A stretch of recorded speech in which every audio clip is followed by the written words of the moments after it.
point being that we reach a point in the creation of the lives of our characters where we have to fill in the blanks.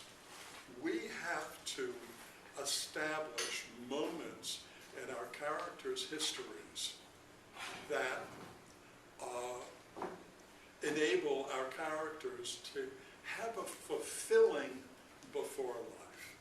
Every one of us in this room is the product of our paths, okay? Whether we were influenced by wonderful things or we were influenced by things that were not wonderful, okay? We are the product. If it's true about us, it's true about our characters, okay? What's true in theater is true in life. What's true in life is true in theater. There is no difference. So if I'm going to play a specific character, if I'm going to be Stanley in Streetcar, if I'm going to be Blanche in Streetcar, it's not enough that I just work with the information that's in the script. It doesn't give me enough information, all right?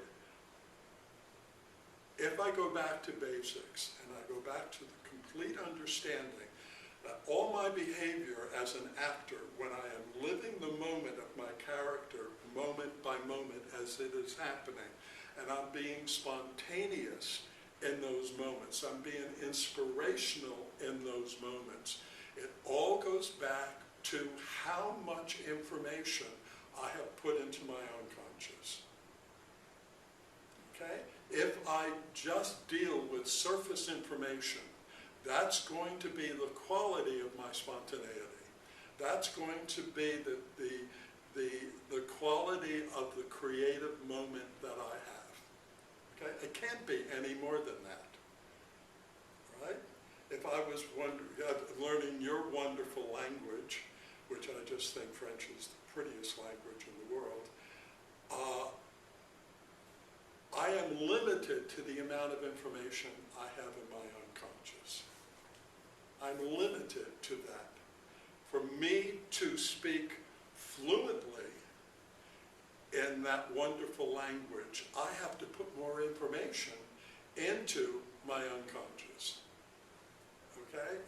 It needs to have more information in there because I can't possibly be spontaneous in a language if I don't have that information.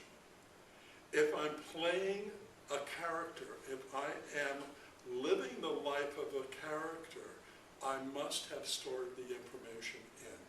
So when I'm doing backstories on my character, when I'm creating a past for my character, it must have relevance to the play that I'm doing, must have relevance to the place in life that my character is at that moment. And also, I must fill in some blanks. For example, Blanche is in a very unhappy, unrewarded period in her life when we see her in Streetcar. But I need to know those moments when she was happy. And what were those moments? When she was joyful, when she was young and spirited, when she believed that life held a wonderful adventure for her before she became so disillusioned. And she became the Blanche that we see in the play. I need to know those things as well as those darker moments, like when she was dismissed from the school where she taught. I have something that is so precious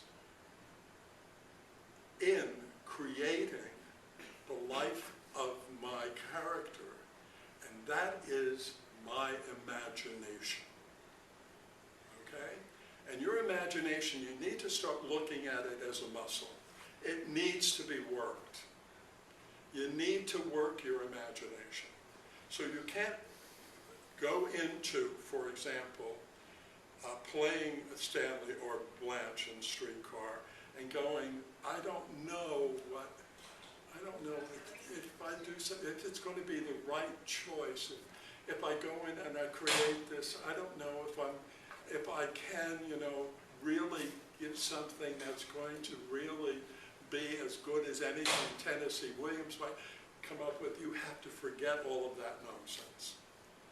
You have to go in and say, I have an imagination, I have a creativity inside of me that is able to take the information that I have gathered from this play, the information that Tennessee Williams had fed me, and I'm able to expound upon that and develop these wonderful backstories that so support the life that I'm creating at this moment in time. So when I get up and I play Blanche, I play Stanley, I can play those two characters with enormous confidence because I have done the work. Backstory is not just something that is casually talked about. Oh yeah, well my character. No, it's not a casual thing. It has to be substantial. Okay? See, one of the things that I want to find out about Stanley, for example, is where his chauvinism comes from. Okay? Well, in the late 40s, early 50s, men were far more chauvinistic than they are today. All right? He also comes from a Polish background. What generation Polish? See, it's very easy for me to say, to support Stanley in this play, I'm going to make him first generation American. Okay? That his family, they even speak Polish at home. But the woman has her role, the man has his role, and this is the way it is, and this is the way it should be. Also, in the Army, when he was in the Army, I can start talking about how the men in the Army treated women during that period of time. Okay? With what disdain many of them had, because women all of a sudden were wearing slacks and doing men's work back then.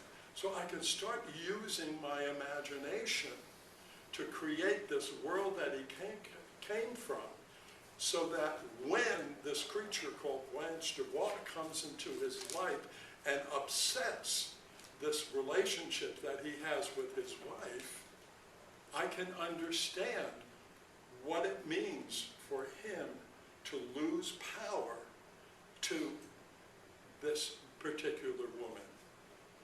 There's the great rape scene at the end of Streetcar, and I've always said, to me it's been very interesting, because everybody turns around and says when Stanley rapes Blanche. And my question has always been, physically maybe, but who actually rapes who in that scene? Was it Blanche who was raping Stanley by obliterating his masculinity?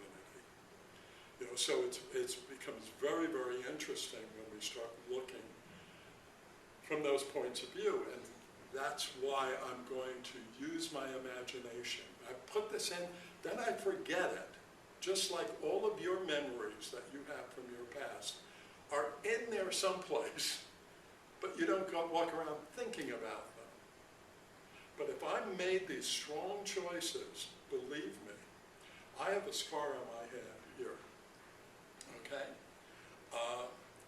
I can make this scar a scar that my character has, and I could create a story for this scar for my character that supports what my character is doing in the play, and that can feed me. From now on, I can give this scar a history for my character. It's a real scar, I have it there. And it has a history for me, but I can give it a history for my character. Anything that is going to bring the character closer to me and internalize the character, not externalizing, but internalize. So that when I have subtle behavior as my character, just subtle behavior, I don't necessarily know where that behavior is coming from, and I don't care, as long as it suits my character and it progresses